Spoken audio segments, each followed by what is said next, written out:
Om Swastiastu, Shalom, salam sejahtera buat kita semua. Assalamualaikum warahmatullahi wabarakatuh. Perkenalkan, saya Stefanus Endarto Budimanapolo dengan M22055311156. Saya akan mempresentasikan PowerPoint saya dengan judul PowerPoint Logam dan Paduan dengan dosen pengampu Profesor Dr. Cokorda Gede Tirtaninda STMT dengan NIP 197201161998031004031. Untuk sumber referensi atau sumber literatur yang saya ambil dari buku Science of Engineering Material volume 2 Material. Untuk table of content atau agenda sebabkan kali ini itu dari 4.8 sampai 4.10. 4.8 Cross-linking of polymer science. 4.9 Stereoismerism of linear polymer. 4.10 Crystalline and amorphous behavior of polymers. Yang pertama 4.8 Cross-linking of polymer science. Dalam kondisi khusus, molekul rantai polimer dapat dihubungkan dengan silang oleh atom atau kelompok atom yang membentuk ikatan primer atau rantai. Ikatan silang dapat dibentuk oleh atom atau molekul asing, misalnya atom belerang atau dalam karet vulkanisir seperti di gambar 4.7, dan molekul stinera dalam polister pada gambar 4.11 atau dengan segmen rantai kecil seperti pada resin phenolic dan liptal seperti pada gambar 4.8 dan 4.13. Slide berikutnya, seperti kita bisa lihat gambar ini,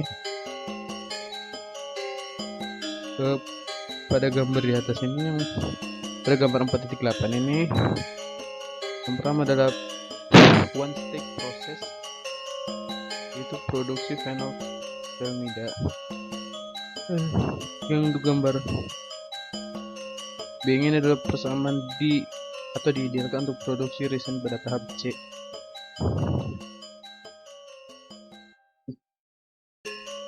Tahapan silang tingkat tinggi memunculkan polimer jaringan 3 dimensi atau ruang angkasa di mana semua rantai polimer dihubungkan bersama untuk membentuk satu molekul raksasa.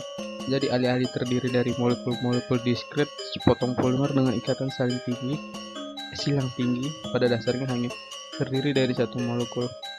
Pada tingkat ikatan silang yang tinggi, polimer memperoleh kekakuan, stabilitas dimensi, dan ketahanan terhadap panas dan bahan kimia. Karena struktur jaringan polimer tersebut tidak dapat larut dalam pelarut dan tidak dapat digunakan oleh pemanasan yang kuat, hanya menyebabkan dekomposisi. Berikutnya, polimer atau resin yang ditransformasikan menjadi produk ikatan silang dan dengan demikian mengambil set pada pemanasan dikatakan tipe thermosetting cukup umum. Bahan-bahan ini disiapkan dengan sengaja hanya dalam keadaan terpolimerisasi sebagian atau prapolimer sehingga dapat berubah bentuk dalam cetakan yang dipanaskan dan kemudian dikeraskan dengan proses charring atau cross-linking. Di gambaran di samping kanan ini adalah proses gambar dari polimer dan resin yang sudah digabungkan, dan ini adalah sumbernya. Kali ini saya akan menunjukkan video dari cross-linking polymer, yaitu video tentang eksperimen pembuatan cross-linking polymer. Saya akan memutarnya.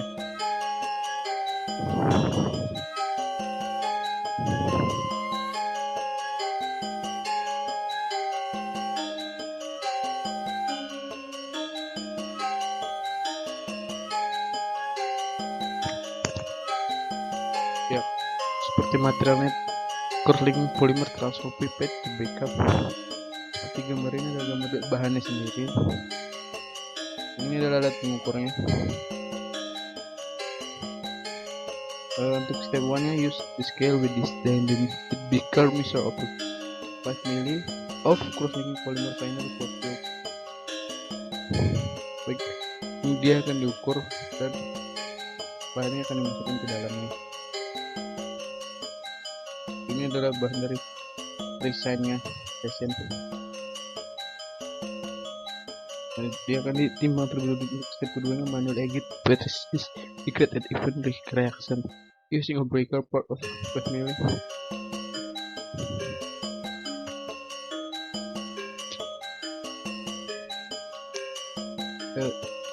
Polimer yang digabungkan dengan resin dan akan jadi seperti ini. Ikut mengembang jadi bahan polimer.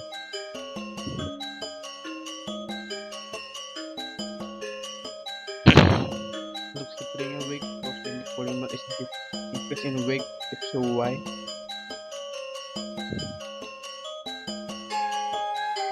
Dan beginilah ini sudah ya, kita bisa pilih dari website berikutnya.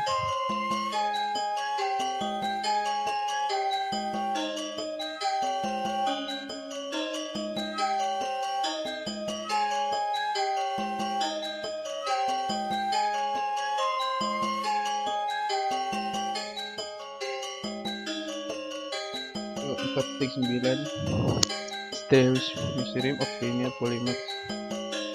Karet alam dan sebagian besar karet sintetis tidak jenuh dan memiliki ikatan rangkap C dengan C di sepanjang rantai. Contoh masing-masing merek isoprena dalam karet alam seperti yang ditunjukkan pada gambar 4.7 atau A memiliki ikatan rangkap di tengahnya. Kehadiran ikatan rangkap diperlukan karena memungkinkan vulkanisasi. Seperti ikatan tunggal C yang dapat diputar, ikatan rangkap C dengan C tidak dapat diputar kecuali energi di sebesar 50 kkl atau mol disuplai untuk memutus komponen ikatan rangkap. Dengan demikian, pusat merek isoprena kaku dan dua struktur yang berbeda atau isomer ada untuk polimer polisoprena, yaitu isomer di mana semua hubungan olefin memiliki konfigurasi cis atau gugus pada sisi yang sama, dan isomer trans di mana semua ikatan olefin yang memiliki konfigurasi trans atau gugus pada sisi berlawanan.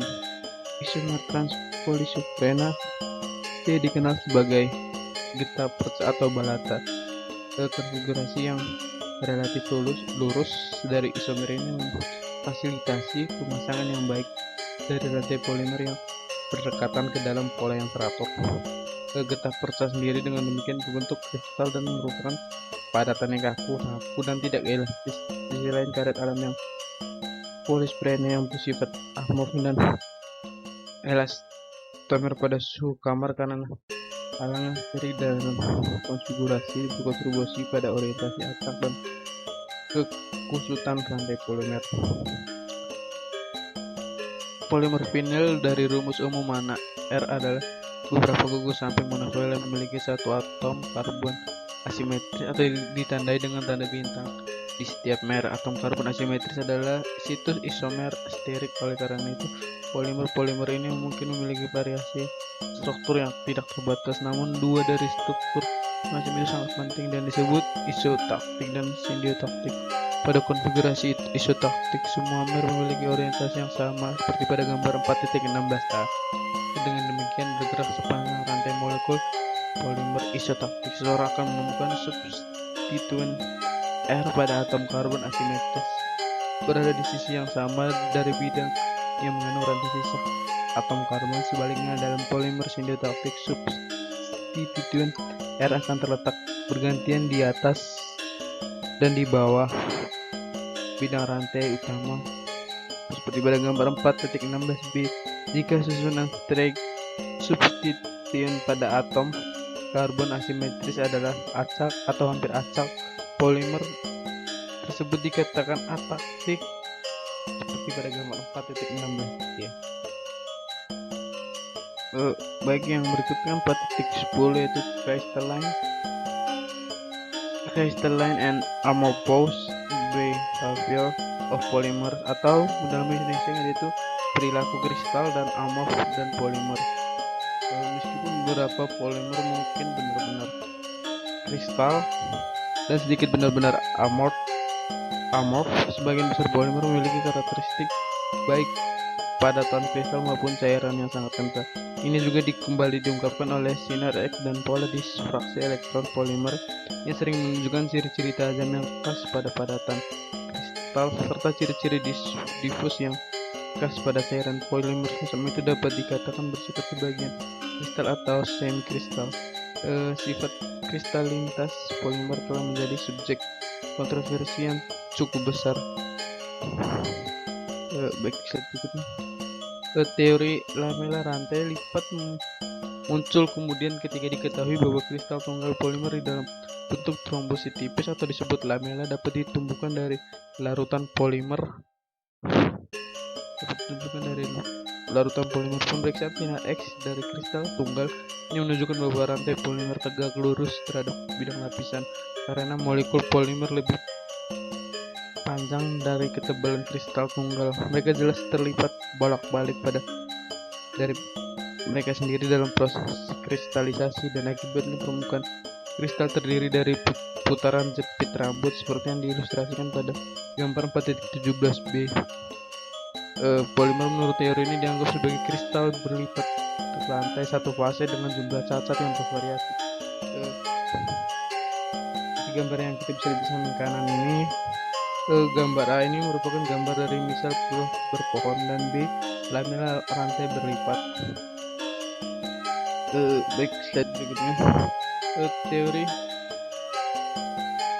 Teori lantai lipat sangat cocok untuk polimer kristalin tinggi. Untuk polimer semi kristal seringkali lebih menguntungkan untuk mengadopsi model kerja kristalinitas polimer yang menggunakan fitur dari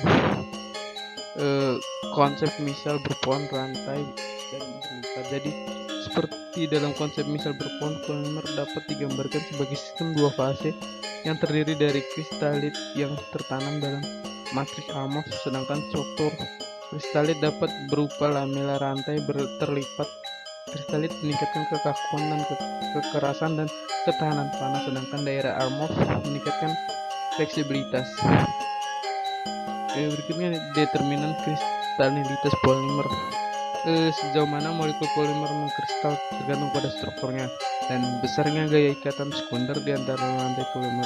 Semakin besar keteraturan struktural dan simetri molekul polimer dan semakin kuat gaya sekunder, semakin besar kecenderungan kristalisasi. Beberapa contoh yang diberikan di bawah ini adalah contoh dari determinan kristalinitas polimer. Yang pertama, satu, polietilen linear. Pada dasarnya memiliki struktur terbaik untuk pengepakan rantai. Yang kedua, substituen yang menggantung rantai polimer yang menyebabkan kesulitan dalam pengepakan dan umumnya menurunkan kecenderungan ke arah kristalisasi. Tiga, koplomerisasi mengurangi simetri struktur polimer. Dengan demikian ini adalah metode yang sangat efektif untuk mencenderungkan kristalisasi. 4, fleksibel rantai juga merupakan faktor yang mempengaruhi kristalisasi. 5, kehadiran gugus polar seperti armida, karboksil, hidroksil, klorin, fluor, dan nitril sepanjang rantai polimer sangat meningkatkan gaya tarik antar molekul atau sekunder yang menguntungkan untuk kristalisasi. Umum tingkat kristalinitas bahan polimer berkurang dengan penambahan plastik ya. Kristalisasi pada banyak resin sintetik tidak selalu diinginkan karena membuat pembentukan menjadi lebih sulit dan mengurangi transparansi dengan mengemas molekul polimer secara lebih rapat. Thanks for attention, dan saya ingin minta maaf apabila ada salah kata yang saya ucapkan dan kurang baiknya dalam penjelasan video presentasinya. Saya ingin minta maaf atas kalian buat ini. Sebelum itu saya ingin menutup presentasi saya dengan Prama Santi. Om Santi Santi Santi Om. Assalamualaikum warahmatullahi wabarakatuh. Terima kasih.